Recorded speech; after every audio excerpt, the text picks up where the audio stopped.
ഒരു വിഷയം പരിഹരിക്കാൻ, സാമ്പത്തികമായ ഉണ്ടാകുന്ന നഷ്ടം പരിഹരിക്കാമെന്നുള്ള ധാരണയിലാണ് ഇത് ചെയ്യാൻ ശ്രമിക്കുന്നത്. പക്ഷേ ഇപ്പോഴത്തെ ഗവൺമെൻറ്റിൻ്റെ ഇലക്ട്രിസിറ്റി റെഗുലേറ്ററി കമ്മീഷൻ്റെ ഈ കരട് നിയമങ്ങളൊക്കെ വളരെ ദോഷകരമായിട്ടാണ് ജനങ്ങൾക്ക് വളരെ ഭയം തോന്നുകയാണ് ഈ ഇത്തരം നിയമങ്ങളും കാര്യങ്ങളും കൊണ്ടുവരുന്നത്. ഇപ്പോൾ ജനങ്ങളെ ഈ ഇത്തരം കാര്യങ്ങളിൽ സ്വയം പര്യാപ്തമാക്കുക എന്നുള്ളതിൽ നിന്ന് മാറി അവരുടെ കച്ചവടക്കാരാക്കി തന്നെ ജനങ്ങളെ ദ്രോഹിക്കുന്ന ഒരു സമീപനവുമായിട്ടാണ് ഈ കാര്യത്തിൽ ഗവൺമെൻറ് മുന്നോട്ട് പോകുന്നത്.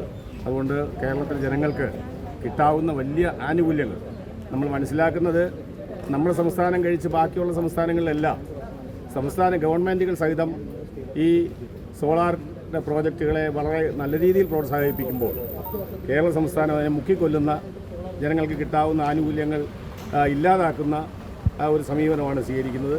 അതിൽ വളരെ പ്രതിഷേധമാണ്. ജനങ്ങൾക്ക് മൊത്തത്തിൽ ഒരു ഭയം തോന്നുന്ന സാഹചര്യത്തിലാണ് ഇന്ന് നടന്നു പോകുന്നത്.